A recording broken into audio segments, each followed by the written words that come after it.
Just in case it's already going and somebody's watching us, It's not. It's not.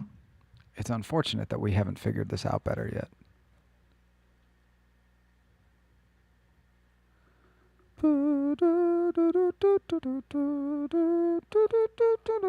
I got the Soccer Wise Oh, theme we stuck are in my head. live, Oh by the shit. way. Okay, what's up? What up, everybody? Welcome to another Hot Takes Live. Obviously, same as always, we're gonna give it a minute or two for folks to trickle in. Thank you for being here early. God, I'm gonna hate myself if I get your name incorrect, Sad Cat. I believe it's Diego. Am I making that up? I hope not. But otherwise, thank you for being here early, big dog. Even though Carlos Tehran is 1,000,000% not the GOAT, just for the record. All right. Nobody else wants to talk. Good job, fellas. I'm not touching the Tehran. I'm not touching the Tehran stuff. Hey, maybe if you didn't get hurt all the time. Yeah.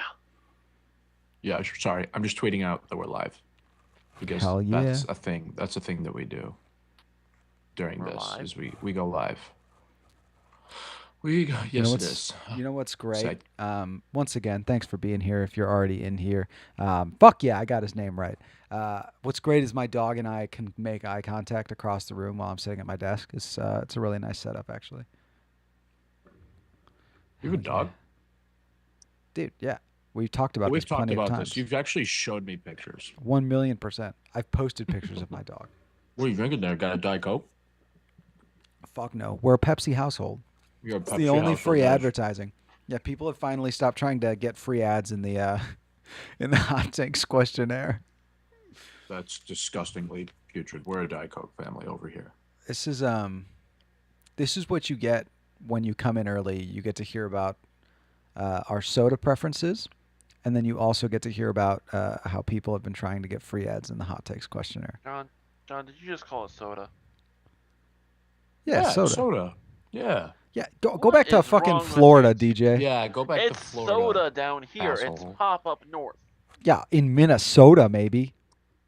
In Minnesota's Illinois. All right, what's up, Hey, everybody? hey, Sorry, we the are king we of are the in north, here. That's all I gotta say. We're in here having a bunch of bullshit talks. We're just giving it a few minutes till folks can pile in. If you're coming in now, just a heads up, we're going to be doing things a little bit different tonight. So as you typically know, if you're following Men in Red 97, Thursdays is when our bonfire preview episodes come out for the upcoming week. So this week we are doing something a little bit different. We're actually going to have our bonfire preview as the opening segment for Hot Takes. So you'll hear me do a bonfire intro, a bonfire outro, so that we can cut it for the podcast. And then we will also, transition into our community takes and then start taking callers. So it's not going anywhere. It'll be mostly the same. Unfortunately, no Joe and Paul tonight, but it'll still overall be a good time.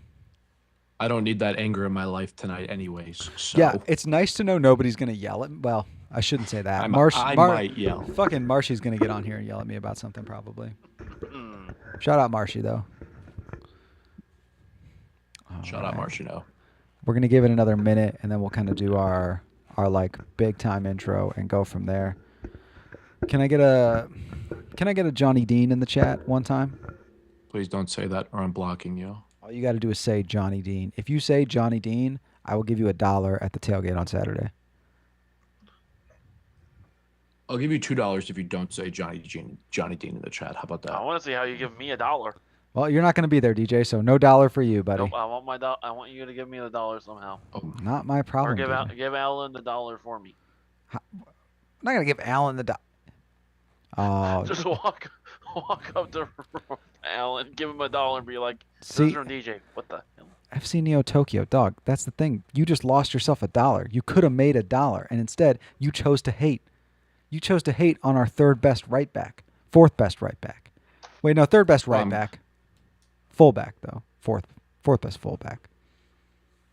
we'll get there. I don't know. Andrew Gutman's For pretty Justin bad too. Reynolds?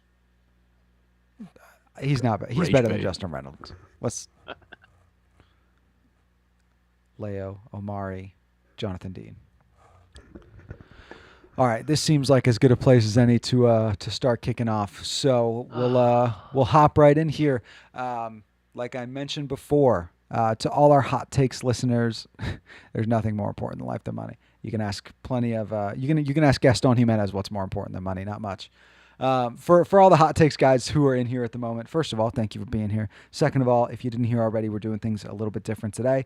Normally we have our bonfire previews releasing on Thursday, and so we are normally recording that on Wednesday nights. So tonight we're going to do a little bit of a bonfire preview as the opening segment for hot takes. So you'll hear me do a bonfire intro, a bonfire outro, and then we'll get into our community takes and our actual like viewer calls. Not going to be too different for you guys. Just you'll hear me do another intro and another outro. Is all that is. Cool. We ready to roll, fellas? Ready to roll, fellas. Indeed, we are. Do you guys remember Space Jam when he goes, "Hanging on, hanging on"? That's kind of what it feels like sometimes. No, John, you're old. Fuck you, I am. All right, cool. And there's All right, hot takes we'll part. call it. We'll call it here. Hello, everybody. Welcome back around the bonfire, a hot bonfire, a very hot bonfire tonight. Kind of a cool little crossover we have going on today. A little bit of hot takes, a little bit of bonfire. I'm joined by two of my favorite people that are currently in this Zoom call with me. I've got our fearless leader, the man in red himself, the guy with one hoodie. He only owns one hoodie and he wears it every day of his life. That's Matthew Shapelman. Matthew, how are you feeling, brother? The irony of all of that is I'm actually not wearing the one hoodie that you are implying that I normally wear. So you're full of crap. But it's good to see ready to talk some fire. Love that. Love that for you. Perfect. And then, sorry about that, guys. Also joined by the man with the stats and the guy who I can point to the outline and say, hey, fill this up with things that I didn't know but you think are interesting. And that's DJ. DJ, how we feeling? Fun fact: Orlando City, as a April Fool's joke, had a manatee jersey, and unfortunately, it sold out immediately. I'm really sorry to hear that, DJ. I hope you're okay. I'm fat. I should wear the manatee shirt. Kind of fire, Caitlin. All right. DJ did not have his pizza today. And for all of you hot takes but not bonfire listeners, now you have to listen to the bonfire so that you can understand what's going on. Unfortunately, no Paul, no Joe tonight. So it's going to be a little bit of a light crew with Or just Tim. Matt. Or Tim. Or Tim, yeah, for the bonfire listeners, no Alan. Tim or Alan. So a little bit of a light crew tonight, but it's going to be a fun time. It's going to be a good time, even I'm though getting fired in 10 minutes. you're not getting fired in 10 minutes. You were allowed to stay. You chose not to. I'm getting fired in 10 minutes out of the cannon. Don't worry, everyone. Oh my golly. Good Lord. All right. Well, guys, we are going to talk a little bit of Chicago Fire FC and Orlando City SC as they face off in Soldier Field this coming Saturday. The Fire coming off a 7-2 thumping at the hands of Nashville Soccer Club and BJ Callahan, the Twitter darling himself, and Orlando City coming off a win over LA Galaxy 2-1. Just some quick facts here for you so you can take them with you whether you want them or not. Orlando City, 4-4-2. They're on 16 points. That's 1.6 per game. Currently sitting 7th in MLS, but they are 1-3-1 on the road, so not nearly as interesting. Luis Muriel, 4 goals, 2 assists. Marco Palisic, 5 goals, 2 assists. So really strong performances from the guys there, lining up with the back three and then 4 in midfield. And then Pedro Gallesi, the goalkeeper, has cut 4 clean sheets in a row. Okay, so maybe I misreported what the last game was apparently. Footmob's outline confuses me, I guess. But the Fire have only been kept out of the net once this season, so should be a very interesting of immovable force meets unstoppable object type situation. It is wonderful to be here. Matthew, how are you feeling heading into this matchup with Orlando City? Not great. Anyone who's saying they feel great are lying, because if you feel that way after a 7-2 whooping, I think is the word, thumping is the word you used, and you're happy about it, then you're a problem. But no, this feels like a game that's really going to set the tone for the next 5 or 6 games. The Fire are now winless in, what is it, 5 and 6? 5, I believe. And 5, yeah. you have a good team, and you're back at home, winless at home. It feels like a very important match for the team, probably the most important game on the road. How you respond after 7-2, after a 7-2 loss is the definition of what type of team you're going to be. Are you going to be mediocre? Are you going to be good? Or are you going to be great? So I'm not feeling great, but I don't know what's going on in the pitch, and I'm hopeful that the boys are going to bounce back. Yeah, absolutely. I think we talked about on the recap a little bit just this 7 day stretch, right? Coming up from this Saturday through next Saturday, excuse me. You've got 3 games in front of a home crowd, one of which being the United States Open Cup, which we will hopefully have some coverage on early next week against Detroit City FC. You've really got the opportunity to let this season move in either direction, right? And I think, there's been a lot of talk about the flow chart on MLS.com because they keep hitting the flow chart button instead of like actually talking about the team. But it's also kind of fair, right? It's the cycle of, oh, they might be back. It's so over. And I think like the most fire thing possible would be like win 3-0 at Orlando, lose to Detroit, and then draw with Atlanta next week. Just because, right? So yeah, but I think you go out there and you have this opportunity to get 2 points in a cup win, or 6 points, excuse me, in a cup win, or you have the opportunity to maybe get 1 point, 3 points total, or maybe 4 points total, and maybe beat Detroit City, but maybe not in a convincing way. So yeah, I agree with you, Matt. It's going to really test the mettle of this team, and I think one thing we talked about the midfield a lot, and I'm curious to get your take on this, Matt, as somebody who maybe appreciates some of the younger guys. DJ, obviously, if you have thoughts, chip in as well, brother. At what point do you? Oh, sorry. Go ahead, DJ. I was gonna say, I think, to be perfectly honest, you guys kind of summed it up. The only thing I will add is, it is very easy to get back from that, but it is very hard. Okay, how do I put it? It is very easy to get out of that rut if you win this game. If you get out or you do well in the game, even if it's like, if it's the Miami game again, it's easy to get out of that rut from the 7-2 loss. But if you lose this game, then it's almost impossible to get out of it, and you start suffering mentally because now it's like, oh, fudge. Because I can't say fuck yet because it's not hot takes. Yeah, I totally agree with you. And I mean, we talked. I mentioned briefly there, right? Luis Muriel, 6 goal contributions. Marco Pasalic, 7 goal contributions. That's 9 goals between them. And then you still have Duncan McGuire up top, who hasn't really been Duncan McGuire this year, but like we know the quality of player he is, right? Obviously, somebody who Blackburn Rovers was willing to spend $3 million on last year, and that's not nothing. So, I mean, it's concerning, right? To your point there, of the Fire could come out great, score 3 goals in this game, and still wind up losing because of the way that back line is played. And so that kind of brings me to a thought process of, at what point do we think Greg reaches for the young guy, right? And that would be Christopher Cupps, right? Kind of the seemingly next man up in terms of the center back rotation. We haven't really seen Omar Gonzalez utilized outside of 15 minutes to hold a lead at the end kind of situation. So I guess Matt, DJ, I'm curious if you guys think that's something that Greg will be willing to move into the arsenal as soon as this week, or if you think he's gonna just continue to trot out Sam Rogers in the meantime. I think the earliest you see Christopher Cupps start is Wednesday. Like, without a doubt.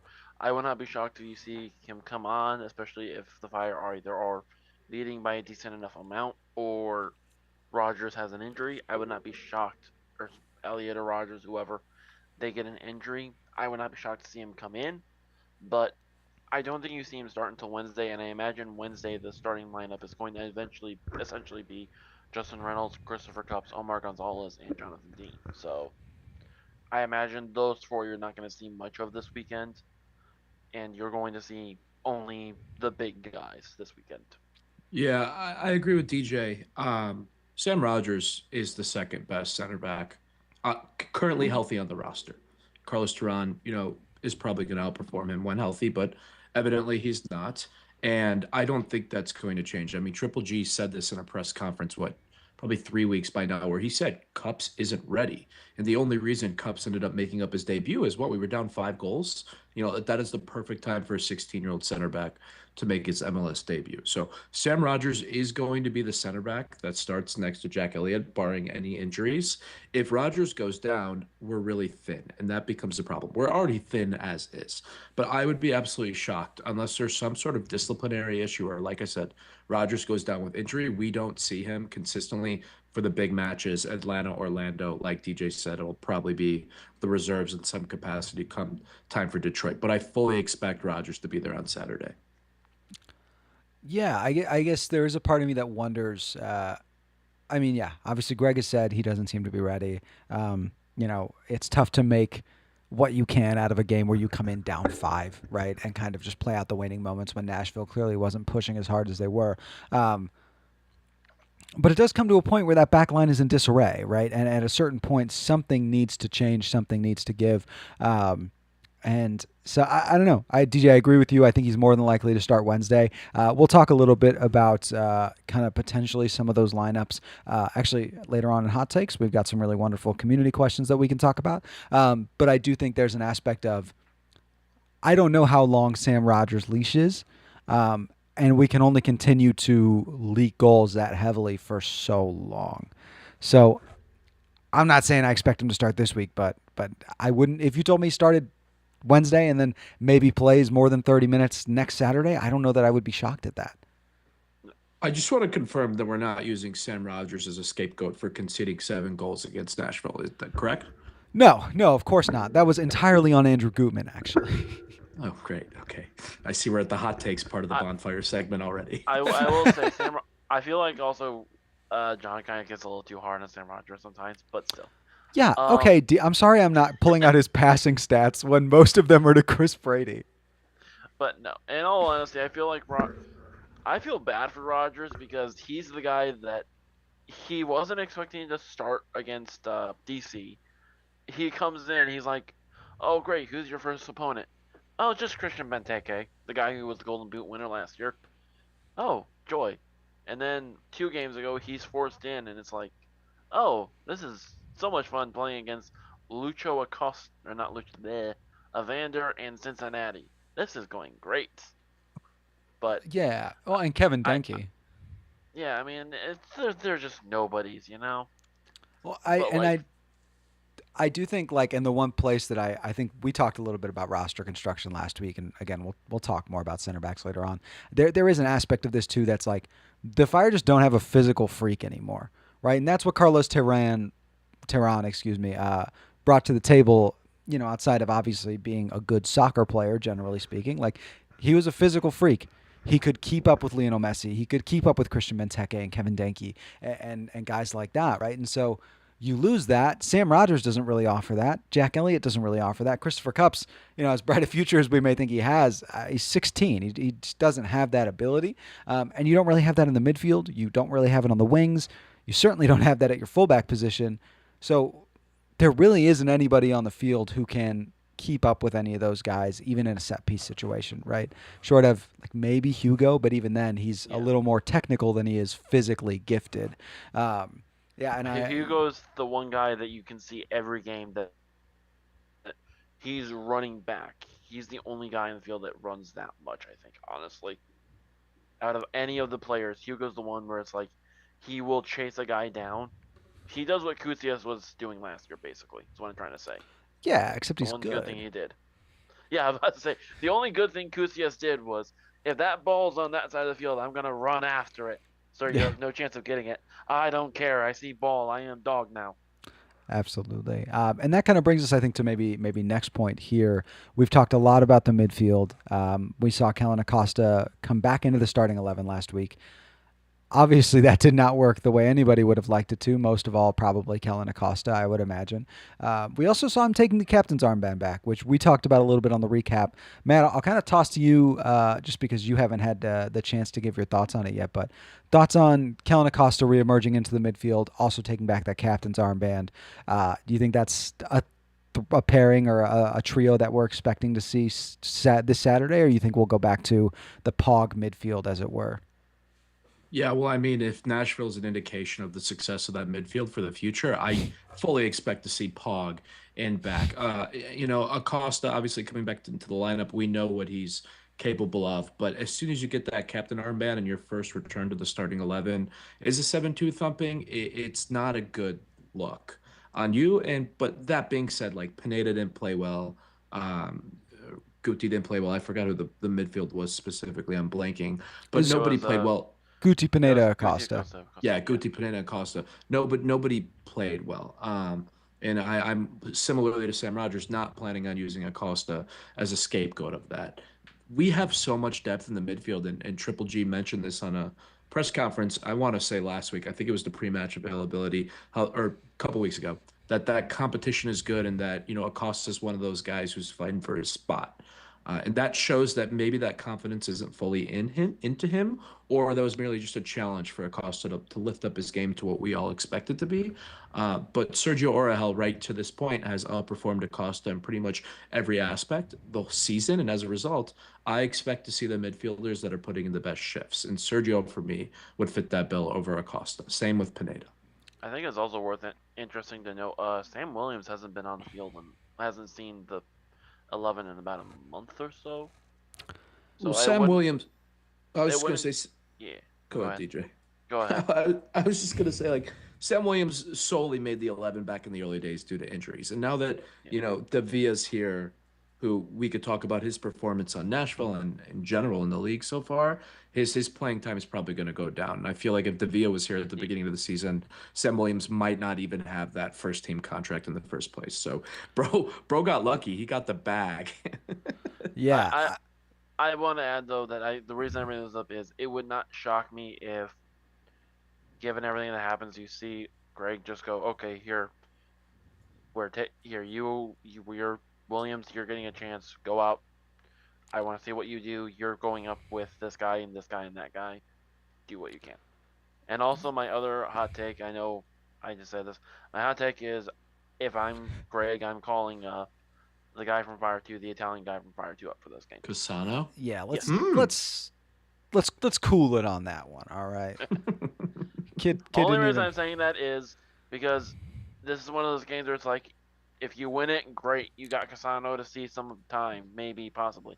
If you're losing 5-0, throw him on the field. What's the worst that can happen? I think there's a chance we could see him on Wednesday, right? Rest Brian Gutierrez, let Claudio Casano get some chance on the first team. I wouldn't be shocked with that, but Matt, we're on video today, right? So when you're going, everybody Matt, sees you going. Matt wants It's to make fine. sure that we can see the disdain in his face. I'd be doing it if the camera was off. I don't think this is a time for first team CF2 debuts in any capacity. I said This is a Wednesday. must-win game. I Oh, said excuse me. Wednesday. You missed Wednesday. Jumped the gun. Yeah. Thought you were talking Orlando. My No, bad. I no, I don't. apologize. I would not expect to see him, but I would think it depends. And I think we can talk a little bit more about Open Cup next week. But I would expect that to be a little more rotated and a little more young guy. Yeah, I don't know that we'll see Sam Williams. I do wonder at what point do you just sit Jay Davila and let him get his feet under him, because he doesn't look right. He just doesn't. He doesn't look acclimated, and it's almost kind of not fair to him, right? Because I don't think he's as poor as he's been, but he's just not there yet. I think he needs a little bit of time to adjust. Yeah, I would love to see him play with Fire too and get comfortable. Frankly, get comfortable in the States. Like, this is new for him. So, Ryan Fish in the chat. Right? Did you mention that we're going to get KDB? We'll talk about KDB in a little bit. I want to point out Jay Davia went from playing literally against guys that are semi-pro at times to playing against Lionel Messi. Well, Like, okay. Can we also use a little bit of? appearances. Can we also get well? Fair enough on the training appearances part. I was going to say like, Leo Barroso did the same thing and looked awesome. But he wasn't. His first game was against Messi. Yes, fair enough. But what I mean by that is, it's not really. I even said a few weeks ago, like, I hope his performance has improved, because otherwise, given what few minutes we have seen, he looks more like Jairo Torres than anything else, and that's not good. and I really want him to prove me wrong. That's part of why I say that. I'm not ready for Okay. that call out, DJ, I'm but I not. hear We're you. not ready for that at all. You sure you don't want to stay for hot takes, DJ? We could really use these thumping I ones right now. I need. Listen, I am going to be busy with my own stream. There. Okay. I I actually don't kid there, but no. I think I agree. Jay Devia needs time. He needs time with Yeah. Fire 2. End of story. Yeah, and I think Matt, to circle back to your original point about expecting Orhel to start.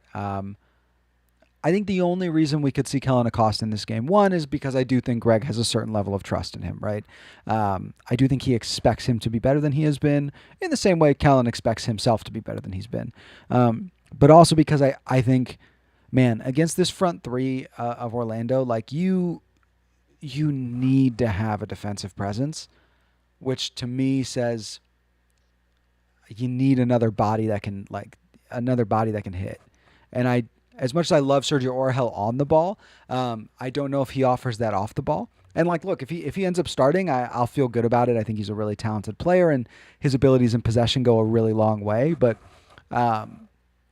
yeah, I just think I wouldn't be surprised at all to see Kellen Acosta back in the 11, purely for there's a guy who can get down and dirty, throw Luis Muriel off his game, and really try and impact the attack of Orlando. And frankly, like, I think sometimes this team just needs somebody to take a yellow. They need somebody to go out there, throw a shoulder, catch a knee, and just take an elbow or take a yellow, excuse me. And I think Kellen's the guy that can do that. So I'm expecting him to start on Saturday, maybe see Sergio on Wednesday, but we'll kind of see about that. I'm not opposed to that shot. I mean, if you look at the front six, large, Ish obviously changes game to game, but their front six is really talented, midfield up. Mm-hmm. And to have that other defensive minded midfielder not named Sergio Orhel as benefit. I mean, we know about Luis Muriel and we know about the Croatian winger Pasalic, who has 5 assists on the season already. But that 5 doesn't even goals. include 5 goals, not assists. Ojeda and Araujo and Eduardo Atesta, who we saw what he did at LAFC back in the day, and then of course Angulo, who's one of the quickest guys ever. So I see the need for that sort of need in the mid. I see the need for the need, I guess is what I'm trying to say. And you've convinced me, John. I guess is my final point.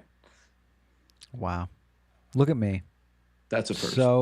So convincing, some may say.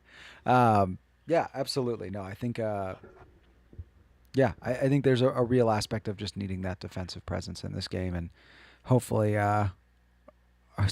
sorry, every now and then I look down at the chat and I just see something that throws me off. But yeah, so hopefully it's hopefully we can find Kellen Acosta of yesteryear. So we'll kind of wrap a little bit on our bonfire preview in the hot takes episode. But before we do, I want to get a couple things on the record from each of you. Matt, I'll toss to you first on this one. Who's your guy to watch for Chicago City versus Chicago Fire City. Against Orlando City SC? Do they even exist anymore? My go-to is I'm gonna go with Philip Zinkernagel. I think he had a beautiful free kick against Nashville, and he's just started to find his feet. I think he's got 2 goals and 3 assists on the season. Maybe that's flipped, something like that. He's really starting to come into his own, and I think this is a guy that cares a lot. You could see it in his face pre-post game. His love for the city is tangible. That's the word we'll go with. And Palpable. I just feel like he's gonna palpable. That's the word I was looking for. Thank you. And he's just the guy I think is going to put in a shift. Yeah, DJ. Adding on, I think that's also going to help with Hugo Kuipers. Zinkernagel and Kuipers definitely have a link up. I think more than Bamba and Kuipers kind of at this point. And Bamba needs to get better, and Guti still needs to get better right now. But Kuipers is already like golden boot leader at the moment. And if, like Matt says, Zinkernagel's on his game, then yeah, Kuipers is going to be great too. Yeah, I think Zinkernagel was the first one that came to my mind just because, man, I think set pieces are going to be key in this game. I think it's probably we saw the Fire really, really struggle against a back three last week, and now you're going to face one again. And so I think set pieces could be very important to scoring. And Zinkernagel right now is certainly the best delivery we have on a set piece. But I think kind of a dark horse a little bit. I kind of think it's Omari Glasgow. As far as I know, at least in training, Leo Barroso not back with the squad yet. And we've seen how important the fullbacks are, and especially that right back. When Leo Barroso was playing to his fullest potential, we were winning 3 games in 3 weeks all on the road. And I think Omari's played well.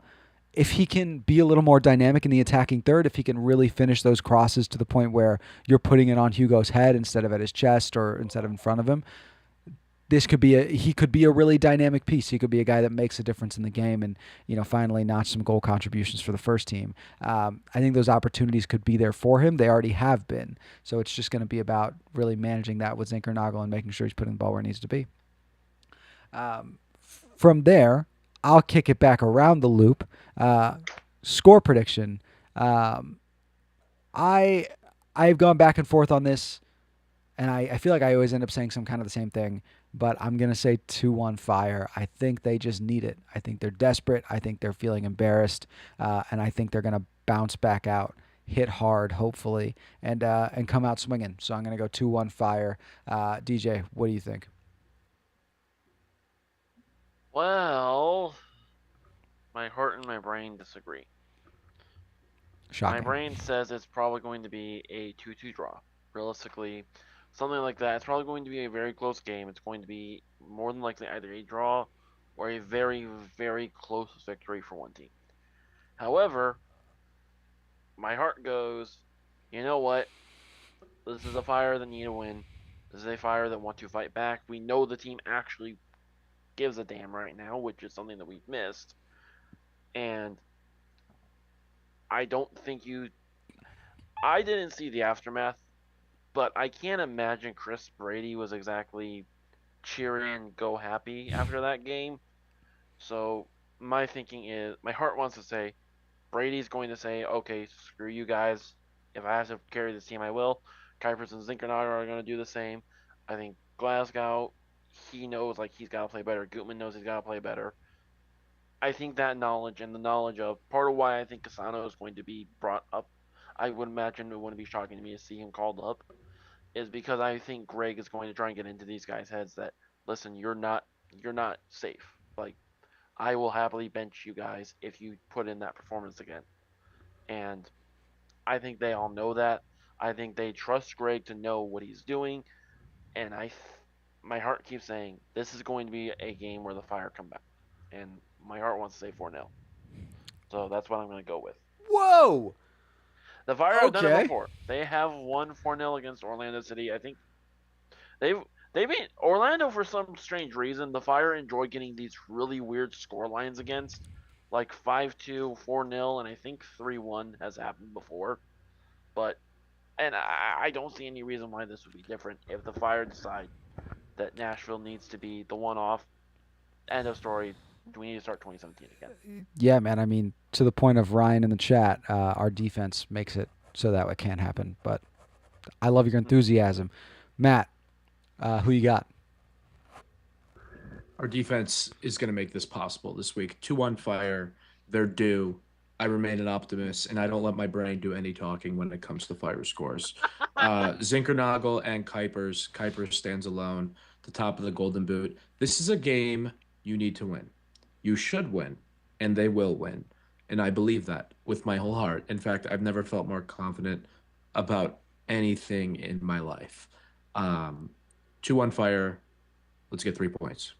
You heard that. Matt is confident, and he said 2-1 Zinkernagel and Kuipers. This is not gambling advice, but I mean, that's probably a pretty sick parlay. You pick the exacta and both goal scorers. It's probably good money on that, I would imagine. I've never been wrong in my life. That's all I'm saying. Don't check, heat check. I promise you I've never been wrong. Yeah, just for the record, Matt's not good at this. Anyway, although I say that and he and I picked the same score. So this is a first time for this, but we're going to do a little outro and then continue the show. So if you're listening to the podcast after the fact, go into YouTube, check out the bonfire, or not the bonfire, the Hot Takes episode that immediately followed this. If you are in the chat, feel free to stay. Please stay. We're about to start getting into community takes and taking callers. As always, you can follow us on Twitter, MIR97 or MIR97 Pods. Keep an eye out for Tailgate Talks for a new episode of the Hot Takes that just went up today.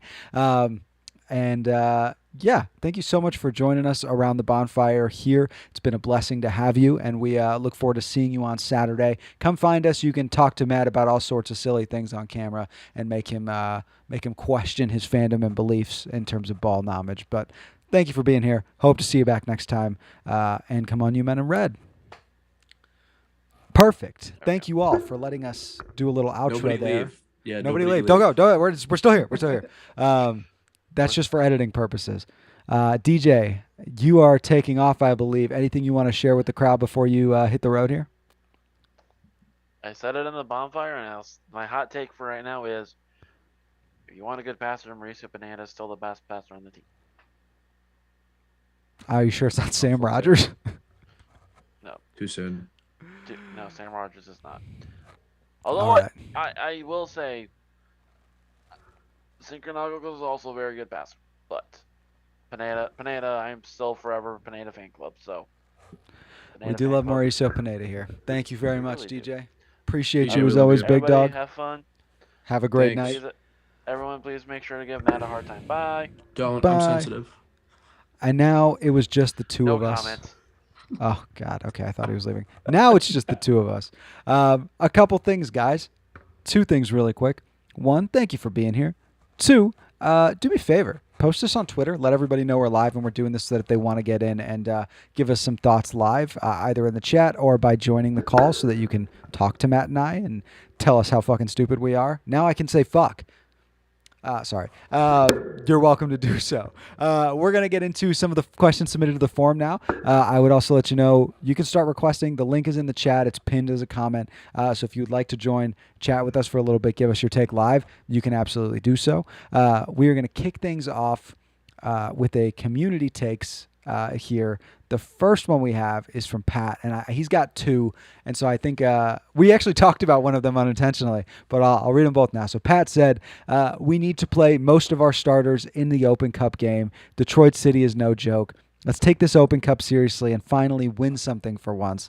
And then he said Chris Cup should be starting over Sam Rogers. So two things. One, Matt, I'm sorry, Matt, I'll let you go in a second. One, I don't want to take Detroit City that seriously. If we have to take Detroit City that seriously, we have a very serious problem.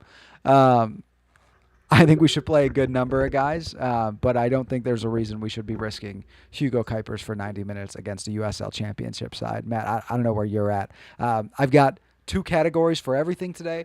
We have fire takes and tired takes. Fire is good, tired is bad. To me, very, very tired take. Production value is going crazy. Good. Kudos to these producers. You're incredible.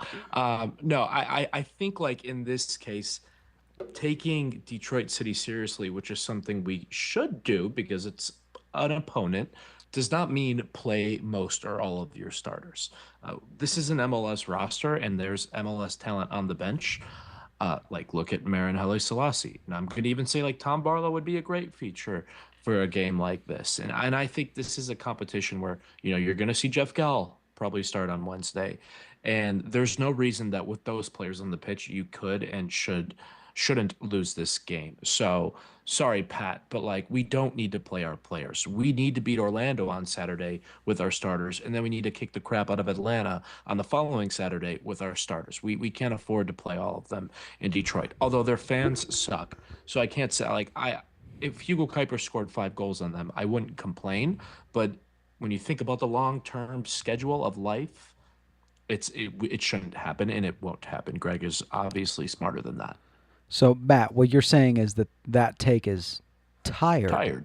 Hell yeah. Hell yeah, Tired. brother. Could we get a hashtag tired in chat, please? Yeah. Guys, drop your tired or fire in the chat whenever we're doing this, all right? Yeah, I agree. I like what you said, like that it should be bench players, not youth players. Like I don't want to see, no disrespect to like Jean-Alpha Diouf, right? He's just the guy who popped into my head. Like I don't want to see him playing. I want to see Christopher Kupp's play. I want to see Omar Gonzalez play. I want to see Marin Haile Selassie play, guys like that. Tom Barlow, goose egg incoming. I will make you a bet right now, Diego. Tom Barlow scores a goal against Detroit City FC. Not going to put anything on it, but you'll know and I'll know. And next time I see Put you, I'll something rub on it it. in. I would love to watch you lose that one. I can't lie. Okay, well, shut up, Matt. Whoa. Again, guys, feel free to click that link at the top if you'd like to join in. You're welcome to join us live here. Ask or share your hot takes so that you can, give it to us live. We'll chat about it and tell you if it's fire or tired.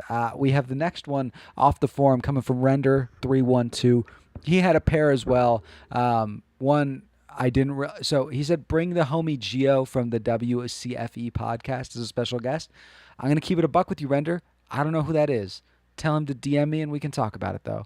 I don't know who that is, so I feel bad saying Yeah, that. me either. I'm on Twitter right now. I got nothing. All I see is the broadcast range of further education courses in the Southeast, which I don't think is what we're referring to. Probably not. But Render also not. said winning a Supporter Shield trophy is more difficult than winning a U.S. Open Cup trophy, and we often forget the Fire won a Supporter Shield in 2003. The Fire Sorry. should win more Supporter Shields in the next decade. John, I know what WCFE is. I'm stupid. It's Gio Perez. He's a dog. Windy City Football Experience. Great guy. We should Oh. invite him onto the pod. Okay, fuck yeah. That's just on me Yeah. for not knowing. For those of you acronyms, I watching guess. audio only, I started waving my hands in big circles, telling John to shut up because I had to lock in right there. Do people listen to this audio only? I feel like you miss so much of the experience if you listen audio only. I sometimes listen to video podcast audio only, like when Yeah, you're driving but- or something like But that. I mean, like this one specifically. I don't know. I mean, we're handsome men. I hope people would look at us, Yeah, but I can't yeah. speak for what people do. in Hey, their you free guys time. know Matt's been going on dates lately. Got himself a Allegedly, girl. it's true. Allegedly. Anyway, Allegedly. so yeah, look, Render, here's the thing. I don't disagree. Like, it would be great to win a Supporter Shield. If I'm being honest, it means nothing to me.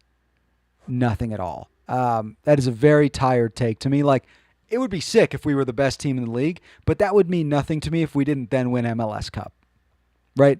I'd rather be an 8 seed and win MLS Cup than win Supporter Shield and lose in the second round. I don't know if you agree. And certainly, I would rather win U.S. Open Cup than win a Supporter Shield and then nothing in the playoffs. Like, it kind of feels like, oh, great, good job. You were the number 1 seed. Like, this isn't Europe. You know what I mean? Yeah, I know what you mean, but also I don't, because I'm thinking about if Aston Villa, my Premier League team, won the Premier League, who had the most points, I'd be ecstatic. So I hold the Supporter Shield to like a high level of stock, although it doesn't really give you you get a trophy. It's not like the trophy in MLS, but being the best team in the league by points is actually a metric that I'd really like to have. That being said, when I compare it to the U.S. Open Cup, there's no comparison. The U.S. Open Cup is 100% what I would refer. I also don't know the last time a Supporter Shield champion actually won MLS Cup. I don't know the answer to that question. If someone in chat, John DJ would know, but he's gone. If someone in chat could let me know, that'd be great.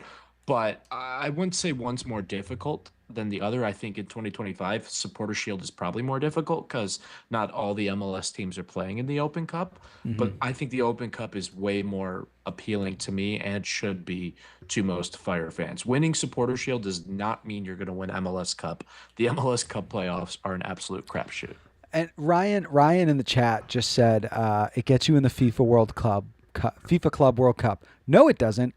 You get in for being Inter Miami. Let's be clear about that, right? Like, Also, the only reason that happened was because it was Inter Miami. I have no interest in watching the Chicago Fire lose 5-0 to Al Nassr and 7-1 to PSG. We would beat Al Nassr. Miami got killed by Al Nassr. Yeah, Miami sucks. We're better than Miami, obviously. What, Matt? What is chill out, going on dude. here? You don't know ball, apparently. Chill out, dude. My goodness. Are you okay? Long day No. at work or something, sweethart? Yeah, very Don't long know why day I at do work, that. I'm actually. sorry. I apologize. That was a bad one. No, Ryan O'Malley, excuse me, in the chat said it would be one hell of a fun season. No, you're right. Like, that's the thing. Winning a Supporter Shield would be sick. It is third in list of trophies I would like to win. It's actually probably like fifth, because it's like, if I'm being honest with myself, What? it's probably like U.S. 5? Open Cup. Listen to me, like U.S. Open Cup and MLS Cup. I would say they're almost even to me, if I'm being candid. Um, then it would be, like CONCACAF Champions League, because that would be awesome. Then Yeah, I but guess it you would have be to win supporters. something to get in CONCACAF Yeah, but Champions I'm just League. saying in terms of all the trophies we could win, like that would be third to me. And then then I guess it would be Supporter Shield, because it's Then like Leagues Cup. Don't forget Leagues Cup. That's an important one, John. it would be fun to win Leagues Cup, but that would just be like, oh, cool. We want. It's like winning the in-season tournament in the NBA. Who cares? Like, I'm glad my guys got more money for it, but that's all that matters. The Bulls are mid as heck, so if they won the play-in or the mid-season tournament, I'd actually be quite happy. Yeah, the Bulls are winning the play. There's nothing quite like the annual tradition of the Bulls playing in the fucking play-in. Um, hey, let's hope the Fire can join them in that tradition this year. Little play-in tournament. Maybe they'll even get into the playoffs. But yeah, overall, appreciate it, Render, but I think you could not be more wrong. That is a certified tired take. Next up here, we don't have anybody waiting. So again, guys, if you would like to join in, you can click that Zoom link there. Matt is keeping an eye on it to let you in if you'd like to give us a Remember, little. I'm emotional. That's all I'm saying. I'm ready to fight. If you'd like to give a bit of a hot take live, we would love to have you in. So feel free to click that link there. Join us. Talk your talk. Back it up if you need to as well. We had from the number one Carlos Turan enthusiast. He said, would you rather have KDB or Mueller, or would you rather wait for someone else to become available, and who would it be? Matt, you weren't on the KDB episode, so if you want to talk about this, you start. Yes, I'm separating this question into two. The first question is, would you rather have KDB or Mueller? Which to me, there's no discussion. It's KDB. He's younger and he's always been better than Mueller. Sorry, Fire. Alex, you're not gonna like that, but in reality, that's the truth. That being said, if you take that question and throw it onto the second part, which is, or would you wait for anyone else? The answer would be yes. I would wait for Antoine Griezmann, who I think at this point is in his career is better than John's not liking this, but he's wrong, so it's okay. I would take Antoine Griezmann over KDB at this point in their careers. Prime story, different situation, but they're not in the prime. Fun fact, that's not how aging works. But KDB, when you compare him to Thomas Mueller, Antoine Griezmann over any of them. This is not me saying that Antoine Griezmann's coming to the Fire. He's not. He's allegedly about to re-sign with Atletico. But if we don't sign KDB, which that is not a definitive thing, it's a thing, but it's not a definitive thing. Griezmann in the next winter would be awesome. Although he's probably LA bound. Can I get somebody in chat to just tweet right now? Like, tweet a link to this and then put a quote that says Antoine Griezmann is coming to Chicago Fire, and attribute that to Matt Shableman on Twitter, because he did say that. But make sure you put the ... beforehand. I did say that. Yeah, look, I am on the record about, I think, so again, separating into two parts, would also agree KDB over Mueller 100%. I just think he's better right now. Not that Thomas Muller's bad. I wouldn't be angry about having Thomas Mueller on the team, but if I had to choose, I would pick Kevin De Bruyne. I would rather have neither of them, and I don't want Antoine Griezmann either. All I want in the world is to go pay $40 million, and I'm making that number up. Go pay whatever it takes to go get Cameron Carter-Vickers or Chris Richards, or he just signed an extension, so it doesn't really work anymore. But weeks ago we were talking about Virgil van Dijk, right? Get me a big name center back who can ball the fuck out next to Jack Elliott. No disrespect to Sam Rogers when I say this. I want somebody who is at the level of Jack Elliott or better. And if that means you need to spend money to do so, do so. I think what we're getting, there was a lot of talk about Philip Zinkernagel being the third wing. Right now, he looks better than Jonathan Bamba. So to me, it's I don't want Philip Zinkernagel off the field. I like Marin Haile Selassie as the third wing. Give me defensive reinforcements. The team is desperate for it. The roster needs it. We were thin at center back to start the season. That's why Omar Gonzalez got signed, right? So, yeah, I would much rather see a defensive DP come in to me, right? That just makes the most sense. And especially if you could get somebody, right, hypothetically, that could maybe even also swing out to the fullback spot if needed, right? Or something along those lines. It makes way more sense in a roster building perspective for me. And I know they want it for the publicity, and a high powered attack goes far in MLS, but I don't know, man. I think if you give Jack Elliott a real world class guy to pair with, this could be a really legitimate defense. I agree with you. I'm in the industry of managing expectations, though, and we've kind of conclusively decided that that's not the route they're going to do. So now 100%. my answer just, my thought process goes to how can we ensure that the back line is still good while bringing in that attacking marketing presence that we are actively trying to do. Neymar, KDB, who knows who's down the line if we don't get either of them. Neymar's probably out of the picture, just to clarify that. But I think there's no reason you can't bring a guy in from the league who's been in the league to your roster, in an in-league trade to beef up the back line. Ignoring roster spots, obviously there's some fiddling that has to go around with that. But I also think like a good TAM DB is really great. Think about Robin Hansen, the Swedish, Viking in the back line for Orlando. A guy like that, or even a guy like Lala's Abubakar or an Aaron Long. You don't need a Virgil van Dijk to beef up the back line. Jack Elliott is one of the premier center backs in the league. Pair him up with Somebody once reported Aaron Long to the fire. I don't know who that was. It might have been me, honestly, a long time ago. Actually, I think it was me a long time ago. But a player of that stature next to Jack Elliott with a Sam Rogers and maybe a Carlos Turan if he's still here off the bench is a good pool. That's a good center back pool. And I don't think you need a Virgil van Dijk to fix this defense's problem. Your first choice right back has been out for 3-4 weeks now. He's been really, really good. Carlos Turan going down sucks, but he was just starting to show form. We don't know how long his injury's for, but if he comes back, maybe he reaches that level again. And if not, you sell him and you bring back that TEM level, in trade player to shore up that back line. But that being said, if Virgil van Dijk came on a free, I'd piss my pants, Yeah, I don't disagree with you, right? You don't need to go get a player of that caliber to do it, right? To fix the back line, to get a little bit more, to be fuller there, right? Of course. But I would say look at the best teams in the league, right? And they aren't exclusively looking to bring in attacking DPs, right? You look at Miles Robinson in Cincinnati, a guy like that. And I don't think he's a DP. I think he's max TAM, but still, I would like to see a little bit more money spent there. And I know you can only fix so many things at a time, but that to me is can you, in my head, right?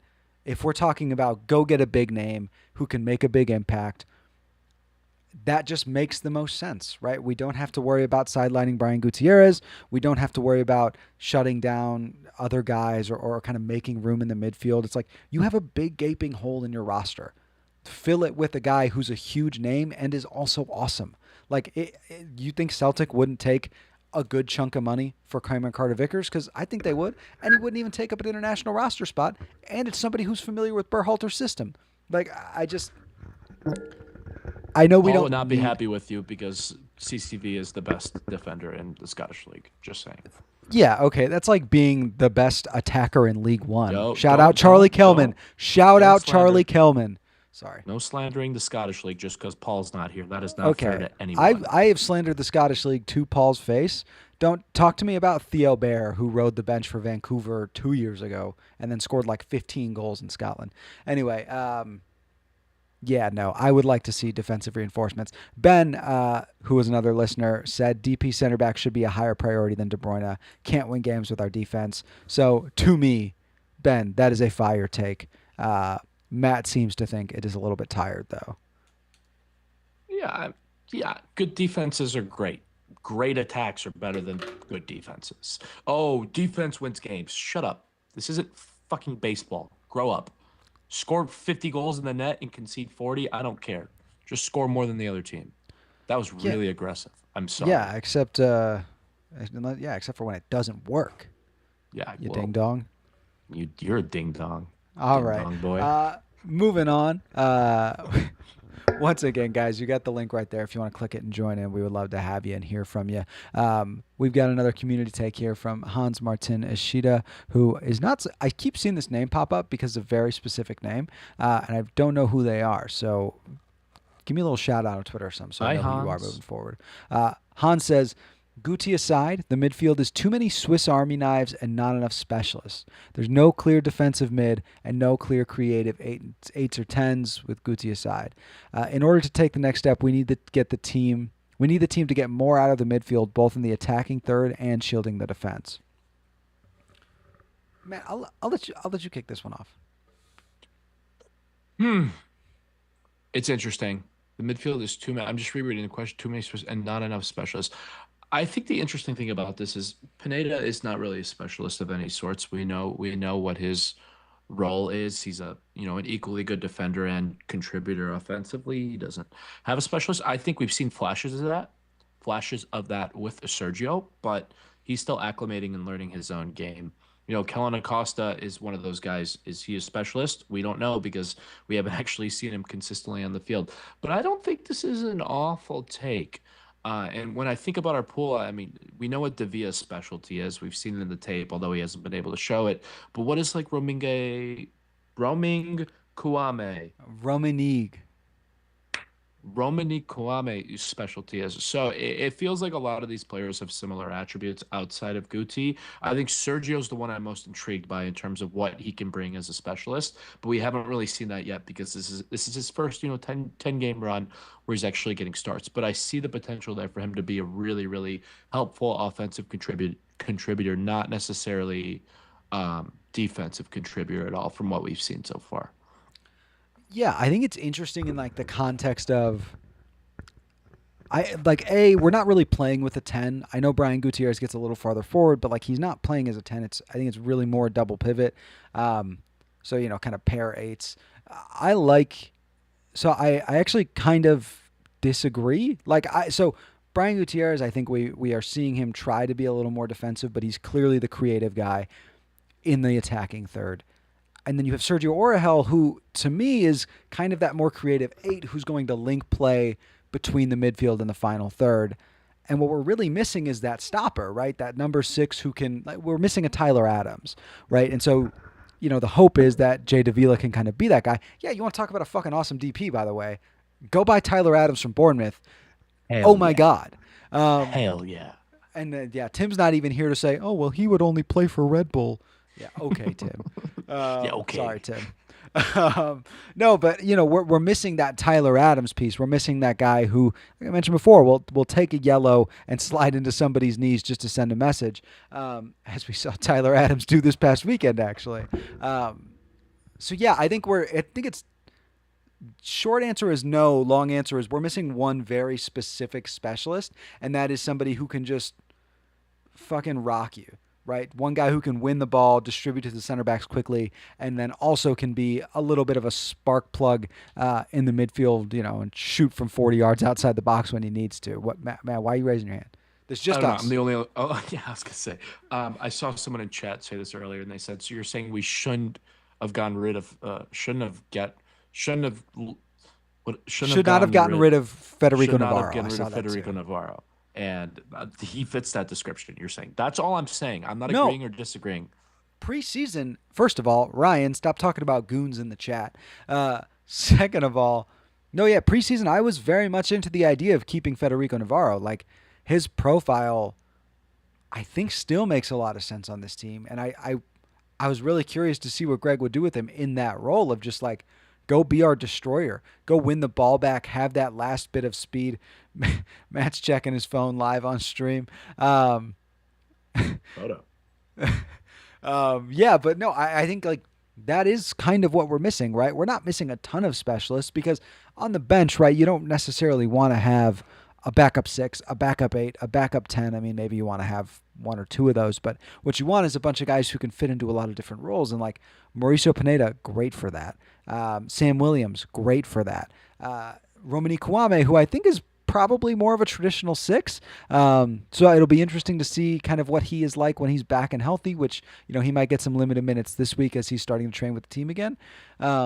So yeah, I guess the hope is that Romani can be that guy, but we haven't seen that yet, and he has shown an eagerness to get forward. So yeah, a little bit up in the air, I guess, in that respect. So I don't hate what you're saying, Hans, but I think you painted with maybe too broad of a brush there. Real quick before we move on, also, I see in the chat Christian Alavas, welcome to the stream. It's totally okay that you're late, but very emphatically said in all caps, stop starting Jack Elliott. He does not get enough hate. He doesn't do well on the ball and is always late to react when the ball gets crossed the Chat, box. So drop your tireds in the chat right now. also, Drop Christian, them I in the just want to chat. know, like, feel free to call in if you want to talk about this one more, but like, this is crazy. Like, who are we going to start over Jack Elliott? Let's That's just my question to you. not even who. Bud. Like, what games are you watching, brother? Jack Yeah, Elliott Christian. is like maybe the best player on the team. Chill, but okay, heard. He's got a case for it. I mean, I the would problem, say the Golden Boot leader on the team is probably the best player on the team. I think he's got. Yeah, I would maybe say Hugo has a better case, but I think Jack has a case. Omar Gonzalez. Oh, he Shut said up. Omar Gonzalez. Oh my Shut God. up. Shut up. Boo. Oh, Christian gets into the stream and immediately gets just roasted. Boo That's this okay. We love man. you. No, don't boo No, our viewers. We like only have 14. More seriously, hold on, what did FC Neo Tokyo say here? Thank you, Elliot is a bust. What the That- heck? Who that- are you people?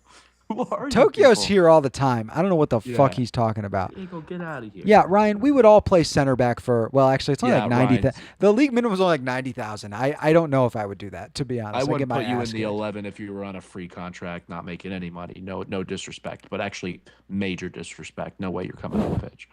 No, look, I think like the real issue with Jack Elliott, he has not been garbage. Jesus Christ. The real issue with Jack Elliott is he's the only competent defender on that back line right now. Agreed. Sam Rogers is not, okay, maybe not competent, but Sam Rogers is not, Matt, you don't need to raise your hand. We're You can referring just to talk when I'm done. center backs only, right? I'm talking about fullbacks as well.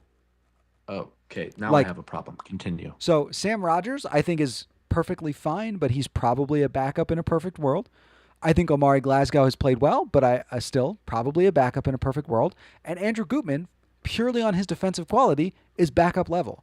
He is not a good one-on-one defender. He does not have good recovery speed. He is on the field because of what he gives you going forward, not what he gives you coming back. That's a fact. I don't think you would even disagree with that, Matt. So, like, he is maybe the only starting quality defender in that back line right now. Now, when Leo Barroso's back, when Carlos Terran is on the field, that's a much different story, and that's when you see Jack Elliott at his best. But right now, he does not have anywhere near the supporting cast he would need to be his best self. So has he been his best? No. Is he still the best defender on the team? Without question. Yeah, I was going to argue with you until you acknowledged that only the healthy people. I was going to throw out Barroso and Turan as good defensive options. But no, I mean, I've said it in the bonfire many times that Gutman is not a great defensive left back. Tokyo. I can't argue with you. Tokyo. First of all, you're welcome to join. Second of all, he's not even having a bad season. Like, he's having a pretty good season, man. Like, I don't even think that's a hot take. I think that's actually a pretty cold take, if I'm being honest. Matt, am I like insane right now? No, I think, Fire fans are going to look at 11th in the league and the -4 goal differential and automatically put that on Jack Elliott because he started every single game. But he's been playing well. Has he been perfect? No, but John said that too. But he's also surrounded by pieces that inherently make him worse and inherently make him do more than what he's supposed to be doing and what he should be doing. So, no, I think this Jack Elliott hate is bizarre, honestly. I didn't know people dislike Jack Elliott like this. What did Guillermo says? Tehran's proneness to injury makes him a liability, and I think we should sell him as soon as he gets healthy again. I mean, yeah, the problem is nobody's. Well, last Without time a I said nobody replacement was lined up. You can't sell him.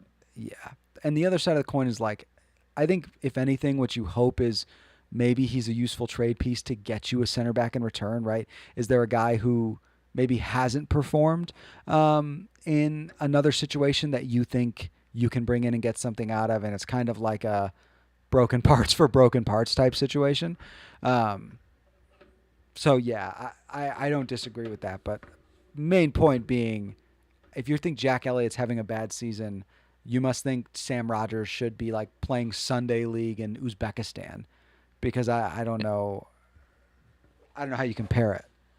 And all I'm saying before we move on to the next one, or we're going to get hung up on this for years, is Tobias Sahlquist would be a lifesaver right now if he was still with the club.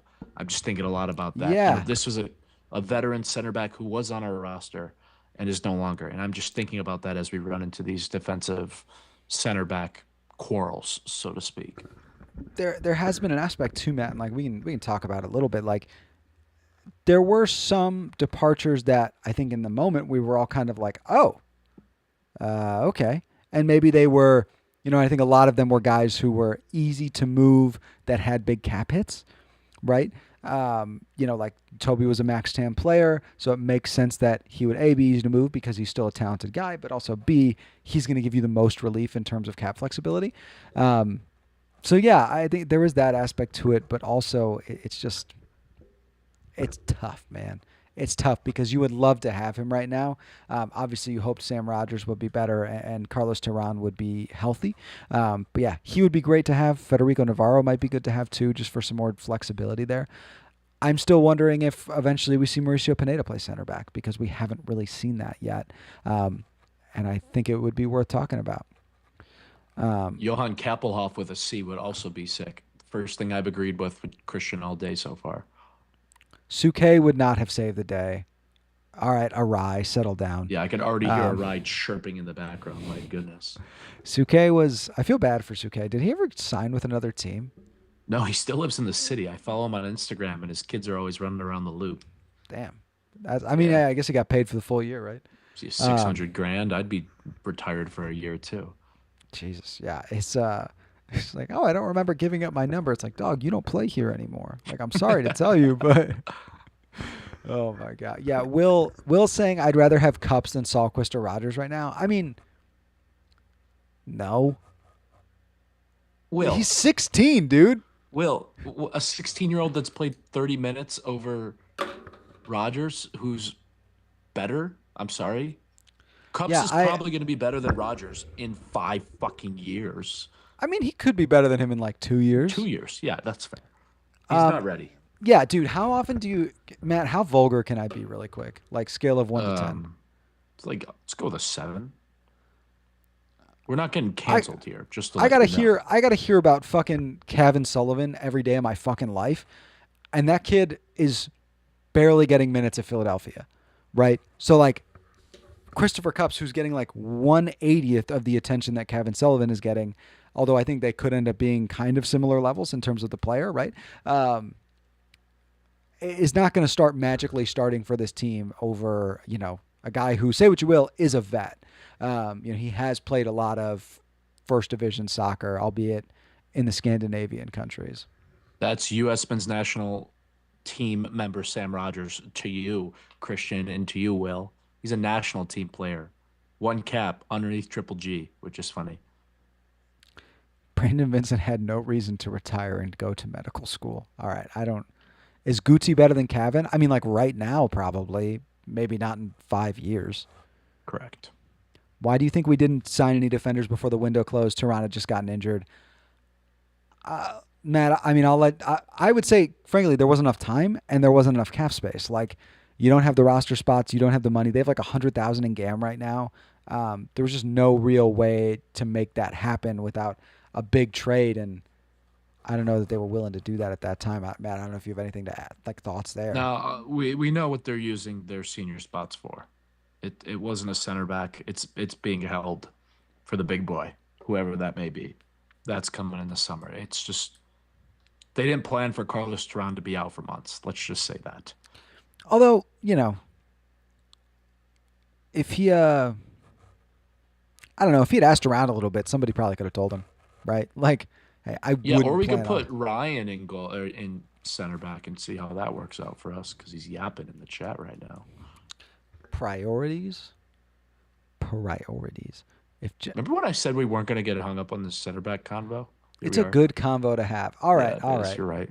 You're right. Let's. Christian said, "Bro, if Jack Elliott is our best center back, then we're not a serious club." I said that like 6 minutes ago. We're still talking about this, and it's a fact. Anyway, Luis So locked in. Luis said, moving on here now. And again, guys, please, a lot of you are chirping in the chat. And as much as I love Yeah, that, come the whole chirp us premise with your of this, voices. the whole reason we do this live is so that you guys can join and talk to us. So, Christian, stop talking about Jack Elliott. So yeah, click on that link if you want to join. We've got one more from Luis. Luis said after the Nashville game, the players. Ryan, we'll get to that next. After the Nashville game, the players will be so much more locked in that the Fire will be unbeaten for the games of the month of May. Matt, give me a small take and give me a how likely that is. Um, the I agree with the first part. The players should be more locked in. If they're not locked in and they don't perform in May, then I fear that Greg is slowly going to lose the locker room because if you can't bounce back, and I said this in the bonfire earlier in the stream, from a 7-2 loss, then your mentality is really shitty. And I don't think that's going to be the case with the Triple G team, if I'm honest. That being said, it's difficult to go unbeaten in a full month, and I think there's a lot of talent that we're playing in the month of May. And I don't think we're going to go unbeaten. I think we're going to perform better than we did in the month of April. Maybe 2, 3 wins, but I expect a loss in there at some point, and I don't think that's unreasonable to say. Yeah, I mean, I'd be with you 100%. I like I agree that I think the mentality will change. I think the guys will look a little better. I think they'll try a little harder. I would expect to see better performances moving forward. I think when you have something like that, on top of just being bad and feeling like shit, it's embarrassing, right? I mean, everybody in this chat, I would imagine, has had a job at some point in their life. You ever just do something really stupid at work? You try your best the next day you're in. And I think that's kind of what we'll see. So, yeah, I think it's unlikely they go unbeaten, but I think it's a fire take. I love the optimism. I love the confidence. And I think the core of it is 100% correct.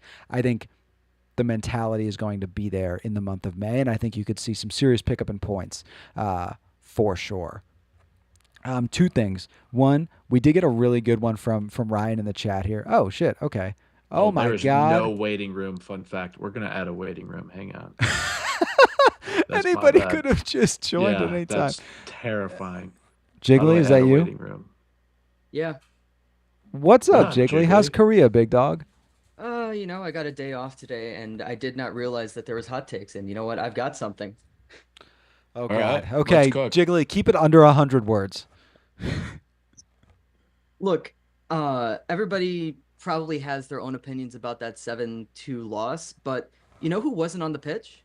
That I immediately said before the game. I was in a call with my parents, normal calling home. I saw that this player was not on the pitch and I said, "We're screwed." You're way over 100 words. Sergio Orahel is somehow the key to this team. I wasn't expecting it before the season, but he was the one who locked down Messi. It wasn't Turan who locked down Messi. I think it was Orahel who locked down Messi. He was getting those interceptions. What drugs are legal in Korea? A lot, Um, I think. Actually, no, but very few. So interesting. Look, do I think he locked down Lionel Messi? No. Do I think maybe we're not giving him enough credit for his defensive work, especially his defensive work rate? Yeah, I think that's super possible. I also think he is, oddly enough, maybe our strongest midfielder on the ball. When we talk about just purely keeping possession, I think he's really underrated there. Great distributor, really smart player. So, yeah, I think it's totally possible that he's a way more important player than we realize at this point. I don't know if I agree with everything you said. I don't know, Matt. You have a look. Yeah, like, okay, Jiggly, if Sergio played over Acosta, we would have lost 6-2. It doesn't matter who played in the midfield that game. We were No, going to we get wouldn't have lost tossed. 6-2. We We were going would to have lose lost 4-2. 4-2. Great. Okay, we still would have Hey, gotten our that's 3 goals. butts whooped. I don't think he's the key to the entire team. I think that is the front line. That is just what's in front of us right now.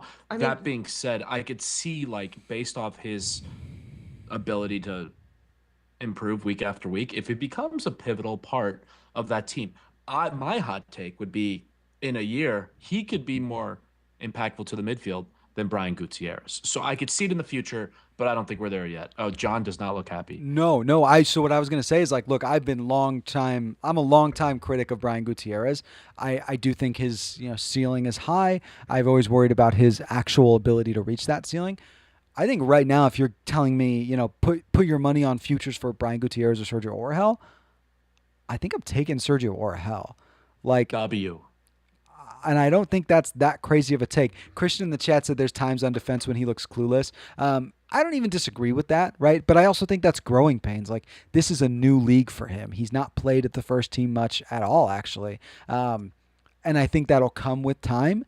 But I also don't think his game needs to be, oh, I'm the best defender on the field. It needs to be, I'm a competent defender who can control the ball. And he does that for a 19-year-old who's playing his first real minutes in the first division. Like, he's doing that at an elite level. I don't think that's even a crazy thing to say. So, Jiggly, I agree with you. I think he's more important than we realize. Well, I'm not saying something that like, he locked him down as like, one-on-one type defending. Like, I don't think he's that good at man defending. But what he does, interceptions, cutting out passes, out throughout that entire game, every time a ball started going towards Messi, Orhel was there. I noticed also that. did a great job against Messi. Yeah, as well. I just That was a like team job. I think he played well in that game. I think if you're asking me order of importance on defenders, it's Carlos Tehran, gigantic gap, Mauricio Pineda. Like, And my point with that game, I mean, sometimes you just get speed back. You get hit with a couple of goals, and then suddenly things start falling apart. 100%. If you don't give up those first couple of goals, it's not going to be that way. I don't think that. Like I said, if Orhel starts, so if we have just slightly bit better, it doesn't fall apart. Yeah, I mean, I get where you're coming from. Maybe. To be honest, I don't think I think that was just. To be honest, I think that game was a long time coming. Yeah. Yeah, I think that game was waiting to happen. I think the mentality had been bad. I think the guys weren't very focused. I think they got a little high on themselves. And yeah, sometimes you need that. Sometimes you need to get curb stomped to finally go to the dentist, right? I don't know. Might use that one later. I'm sorry. Is that a saying? It is now. Got Everybody it. go Okay, 'cause spread that was out to the stupid world. As hell. Oh my lord. Fuck you, The man. dentist could have said the orthodontist. You said dentist. That's wild. I hate you. I mean, I hate so much about who you choose to be. The other really quick thing is just because I'm saying it in the chat right now, Davia, I don't think he's anything right now. He honestly should have been a Fire 2 signing. No, he's a perfectly fine U22 signing for his potential. He should be playing with Fire 2 right now to get acclimated exactly. and understand the system. Yes. He looks lost. He's not ready. Anyone who says he's here for a paycheck, though, is crazy. The kid is so Yeah, it's young. stupid. He's here to further his development. I see that in chat. He's here for a paycheck. But he's not a 37-year-old Thomas Muller, okay? Yeah, you know who's coming here for a paycheck? Kevin De Bruyne. Shaqiri. You know what? I mean, yeah. we all thought that Blanco was coming here for a paycheck, and then he turned out to actually care. So, I mean, you can come for a paycheck and still be awesome. That's what Hugo did. yeah. Kevin De Bruyne. All right. Jiggly, thank you for Okay, joining. bye. Great to see you. Thanks, Jakes. Great drink to see you. drink some Korean alcohol for us Sake. and Shit, enjoy that's yourself. Japanese. Crap. You racist. Fight, protect trans rights. Fuck yeah. Fuck yeah. Yeah. Official Yeah. stance of hot takes. Wait. Okay, Ryan. I know you. I think that was a really poorly timed L in the chat. If that's the Ryan, I think it is. That was a really poorly timed L in the chat. Yeah. Official stance of hot takes, by the way. Well, yeah. I feel like that's a reasonable thing to say. I just Protect like trans people. rights. Yeah. Fuck yeah. People deserve love and support. Anyway, Ryan did have a good take earlier, and Matt, I want you to answer this. Does Shaqiri make this team better? No. I'm not giving that any more stock than it should. No. Yeah, I would probably agree, but I think in a world where you couldn't get out of the contract and he didn't want to leave, I wouldn't hate it. I would have been curious coming into the year, like, what could he do? What could his set piece delivery do with Jack Elliott? I'd be curious. That's all I'm saying. I'm just curious. Listen, he doesn't fit into the roster. I okay? agree. I He agree. went to I'm saying I would have Switzerland liked him. and I would have liked him gone regardless. I'm just saying, in a weird world where you couldn't get rid of him, would I have been interested to see what he could do? Yes. no, I would not have been interested. The guy sucks. He went to Switzerland and all of a sudden became God's gift to Basel. Like the guy did not care. He was not interested. Even if he was surrounded by the best players in the league, he would still be crap because he was there to be the third highest player in the league and not actually represent the badge. Screw that guy. I'm over it. I'm glad he's gone what he wants and he's happy. But secretly, I hope Basel choke and Lugano kicks their stupid ass. Let's go Lugano, baby. Joe. Let's go Lugano. Yeah, no. I generally agree. I generally agree. Also, I Feed balls forgot. to Zink and Kuipers. His distribution was awful with the club. He sucked. No Shaqiri loving in the chat, or I'm banning you. I'm a Ryan, dictator. Ryan, you're on thin ice after that L, man. You got to be careful here. Um, no, we did actually miss one. I'm realizing, and it's ironically the one that is like a fucking wall of text. So all respect to Jeremy for posting it. Jeremy shared this in the chat because he was unable, or in the form because he was going to be Can I unable to read it? join. I was not going to read the whole thing, Oh, okay. but you can if you want to. It's a lot. Acosta is not a starting caliber midfielder in this league anymore. Since we have signed him, he has looked washed. Not only does he not have the legs to hang with the league's top wingers and midfielders on defense, he also has been average on the ball. I cannot remember a single game where he really bossed the midfield since we signed him. He often plays one-touch passes at waist height under pressure. He rarely advances the ball forward, and he never turns upfield when facing his own goal. All 3 wins came without him. Also, he was captain for the Nashville match after spending a couple games on the bench. If that is the performance we give when he is back in midfield, that reflects poorly on his leadership as well as his game. On the broadcast, the announcers pointed out the lack of on-field talk by Fire players, not a good sign. I wish I was able to join live to talk about this in person, but I have work during taping and feel strongly enough to send this by chat. And hope you're enjoying work, Jeremy. P.S. Davia looks like an all-time bust already. Launch him into space, and Gutman was absolutely exposed by Schaffelberg. Every team in the league has a tape for how to cook our left side. A Period. couple points. One, now is not the time for Kellen Acosta slander. All right?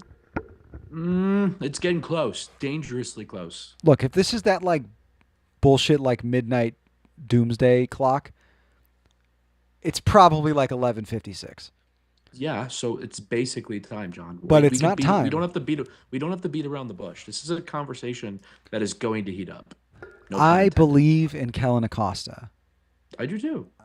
I believe in Kellen Acosta's ability to rebound. I believe in his ability to be the guy we signed him to be. But I agree with Jeremy in that we haven't seen it yet. And we need to Black and start seeing Acosta it or soon. Hot Takes is going to start slandering you, and that's not fun for anyone. I would never slander you, Kellen Acosta. I would. I don't know. He's a nice guy. But I'm yeah, sure. look, I think pinning the Nashville loss on him is a little silly, right? Like, yeah, obviously, if he went out again and captained again and we lost 7-2 again, I'd be like, okay, something is going on here. But that, to me, I think just felt more like a fluke. That happens in sports. It just does, right? Every year you see one, you see every team lose some crazy game. They get blown out right away, and it's just never close. Like I said on the recap, it happened to Nashville last week against Seattle, and then they responded to it. It's really going to come down to more about how they respond to it. We've talked about Jay. Just give him some time. He'll be fine. That's a long-term signing. That's not meant to impact the team right now. And then, yeah, man, I actually agree completely. Like, the left side, defense on the left side is awful. Jonathan Bamba is not a good defender. I think he does a good job of being a willing defender, right? He's active. And Andrew Gutman, like, I'm not saying get rid of him by any stretch because he's still dynamic in attack, but, like, if you're going into next winter, I feel like you kind of have to be looking at that No. spot as somewhere that you need to No. upgrade. No, I disagree. Okay, why? Because we've seen Leonardo Barroso come in and be better than him on both sides of the ball. Like, What do you mean, why, John? What am I going to say? Oh, replace Andrew Gutman? You think that'll ever come out of my mouth? Also, we do have someone in the waiting room. Just to okay, share. okay. Well, yeah, bring him in. Bring him in. Who is it? It's FC Neo Tokyo, who I believe was Diego, correct? Shit. No, that's not Diego. Diego is That's number not one Diego. Carlos Oh, Terran that's- fan. Really embarrassing. All right, FC Neo Tokyo, welcome to the chat. He's not in here. There he is. He's rolling up. Oh, he left. Oh, okay. FC Neo Tokyo has left the chat. But we'll give them a minute to hop back on. Let's see. Anything else going on in the chat here? Let's check us out. Transition to a 3-5-2. Ryan, every time I say that, the whole group chat laughs at me. Can we also slander Mauricio Pineda for being an idiot and tripping over the ref against FCC? Yeah, I'm gonna slander a human for being a human. Absolutely not. Christian- FC Neo Tokyo's here. Christian, what's going on with you, man? Is everything okay at home? You got a lot of hate in your heart. Bad day at work. Yo, what's up, FC. Tokyo? Gentlemen, how we doing? How we doing? Another day in the office. So, believe it or not, I'm not going to continue to hammer my point home about my disappointment with Jack Elliott. I will not hammer that home, but it is a saddening thing. Now, you brought up Acosta, which is another shocking thing. Like, coming into this season, I feel very good about a lot of things, and my faith is starting to waver. Like, and part of the problem, I'll say this, is I don't like to bring problems without solutions. I literally have no idea what to do. Like at least for a year, I was screaming I wanted Evander. Now I don't even know who I want, because you talk about KDB, it's a flashy name, but he ain't really gonna give you anything. It'll be another Shaq. You gotta find the Ricky Pujas, the literal sickos to join your team to actually get any kind of buy-in from them. Because look at Shaq. Had he gone anywhere else other than his home nation, somewhere where he felt comfortable, would he be balling out like this? No way. He'd be sucking resources away at Inter or something. You know what I mean? Yeah, I'd like to take this one for. Oh, go ahead, John. Yeah, go Sorry. ahead, Matt. Go ahead. I was just gonna seemed say. upset. No, there's a couple points here. I think the replacement for Acosta is Sergio Orahel, kind of tried and true. Obviously not the leadership aspect, but the technical aspect and what you bring on the field in terms of contributions is totally there. The one thing I will say, and I'm putting this on the record now if it happens, and I agree with Will for the first time in chat, and this is an IF, this is not a when, if the Chicago Fire sign Kevin De Bruyne, he will be miles better than Shaqiri. Even if he does the bare minimum, like Shaqiri clearly brought, he will still contribute way more. That being said, I'm fairly confident that he would actually give a fuck. I hope so, but we're still thin at that point because Kwame apparently is dead or something. We have no idea when he'll ever play again. And DJ is just, man, I was hyped on him. He's like a Turan, he's like a Josie, he's like a Lukaku. He had all the physical attributes that get you all horned up, but this did not. It's obvious this is above his level, which is kind of, again, saddening. It's a sad affair. So I guess my meandering, I'll get to my point here, and it's a question I don't even know how to answer myself. Who's at fault? Is it Greg Berhalter, the GM? Is it Greg Berhalter, the coach? Is it the injury apocalypse? Or is it just, are we just eating shit until a couple more years? Which I don't know, man. It kind of, for me personally, I'm ready to pull the cord on the experiment if we don't at least get ninth. In a league where 37 teams make the playoffs, you gotta do something to show some progress. Yeah, look, I think I have a lot of things to think about and say. I think more than anything, right, who's to blame is Georg Heitz. And I know that's not a good answer. That's not a fun answer, but it's true, man. You can't turn over a roster that was that flawed in a single window. Can we all sit here now and say, Greg should have done this, Greg should have done that? Yeah, of course we can. And even from the coaching perspective, I think there's things he could be doing much better. But I do have a hard time blaming anybody involved right now for the overall mess. Because realistically what it is we had a terribly constructed team. We had a terribly utilized cap structure. And now we're paying the price for that when we should be competing. And that's why I think I said from the beginning of the year, the hope for this season is Open Cup, right? Because you can win 6 games. Well, is it 32, 16, 8, 4, Well, this 5 Detroit games? game this is like classic Fire we're It's gonna not, get kicked though. in the teeth and look like fools the whole time. No, but that's the thing. Disagree. Like, No. we're good. Like the core of this team is good. Like the bench on this team. It sounds weird to say because like the starting 11 isn't that good, but the bench on this team I think is better than it's been in 3 years. Yes. Right? Just because Sam Williams is the 7th center back and he can fucking ball. Like Sergio Orhel has apparently been relegated to the bench. He can fucking ball. Like it's a lot of that kind of guy who it's like for this level, are they there yet? No, but they're still good. And that's where it's like Jay Davila, we've said it to death. Like just let him, give him some time. Let him play with fire too. Let him get comfortable with the league. I think the physical traits are there, and I trust the ability of this coaching staff. But I liked what you said about like Ricky Puig. Like you need a sicko. You need somebody who's just here to fucking ball out. And that's where it's like I don't like the Kevin De Bruyne signing because I don't think Kevin De Bruyne is here to ball out. I think he's here to make $15 million a year and also play hard. I think he cares, but he's not going to care the way Ricky Puig cared because Ricky Puig came here to revive his career, right? That's what you need, but the problem is you end up with more Mario Balotellis than Ricky Puig's sometimes, man. Oh, 100%. Yeah, it's not a perfect world, right? And that's why, like, you know, I it's kind of a joke because I'm a Queens Park Rangers supporter, but like for a long time I was like, Ilias Chair is a guy who would cook in MLS, in part because he's an awesome player, also in part because the guy just can't fucking get to the Premier League. He's been wasting away in the championship for 10 years. And it's like, how many guys are there that you could bring over from the championship right now who could be impact players in MLS? I think there's a lot. And I think that's, I like the way you said that. Like, you need a sicko. Josh Sargent. Oh, no. I mean, we don't need another striker, but dude, I'd love to have fucking Haji right now. No, oh my God, hold on.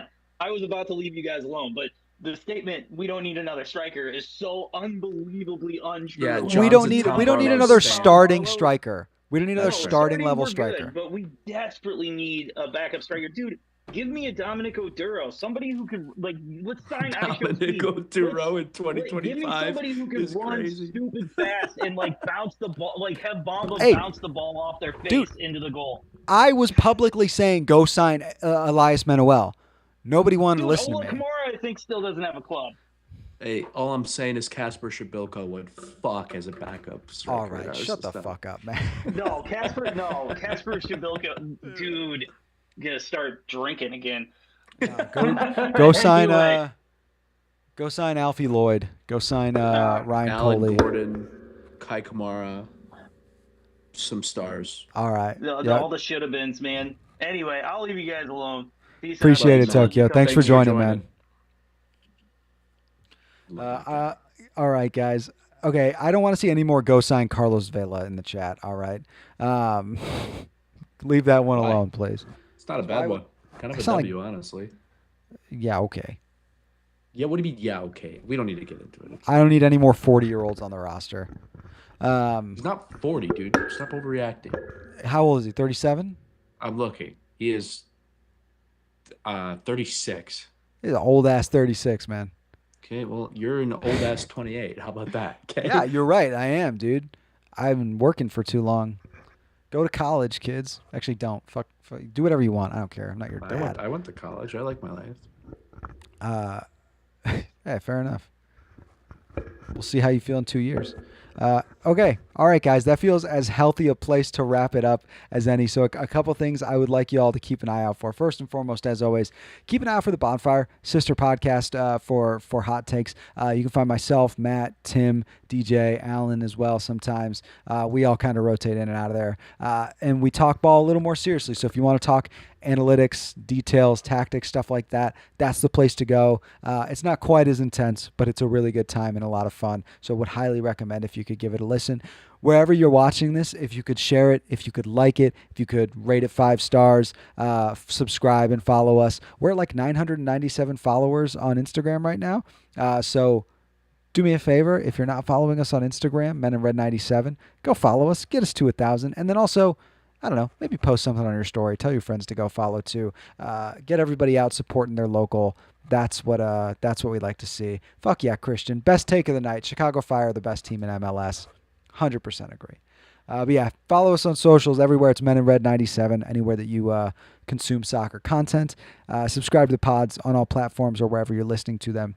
And then also keep an eye on the YouTube channel. It's always where we're going to be doing our live streams. And also, you'll likely be seeing a new tailgate talks for this not the Orlando game. So we'll be taking care of that on Saturday, and I would expect to see it that following week. So tune in for that as well. And of course, as always, thank you so much for being here. You know, the only reason we do Thank this you. is for all of you. It's a joy. Me? Thanks, Matt. That's really nice. No. I do it for you, John. No, but thank Sorry, you guys so Isabel. much for being here, joining, talking, and chatting with all the fellows. It's honestly one of the best parts of the day for us. So thank you so much for being here and making all this possible. Will, I agree. We desperately need a win for all of our well-beings. If y'all could please drop a "Come on, you men in red" or a Koimir in the chat. Yeah, come find us in the South Lot on Saturday. Say what's up. It's always a fun time to hear you guys tell me that my takes are awful. I always appreciate that. But thank you all for being here so much. It was a joy as always. Matt, anything you want to say before we wrap up here? No, we appreciate your support. This is the 4th Hot Take stream of the year, and I'm really grateful to everyone who shows up live in chat and shares this with people they think will like the pod. So thank you for all that you do. Thank you. Special shout out to Austin, who has 2 podcasts to edit tonight. We appreciate how gracious this man is as a father of 2 in a busy life to take time out of his busy schedule to come edit our yapping 24/7. So thank you, Austin. And no, that's all I got. Thanks for being here. Perfect. Yeah, last thing I'll add, everybody say good luck on your date, Matt. We hope that goes well for him. Matt's out here living a good life. No, I kid. But yeah, thanks so much for being here, guys. I'm not. Wish me good luck, guys. God damn. Thanks for being here. Come out to the game Saturday. Support your local. And as always, come on, you men in red. Have a great night, y'all. Deuces. Koimir. Koimir.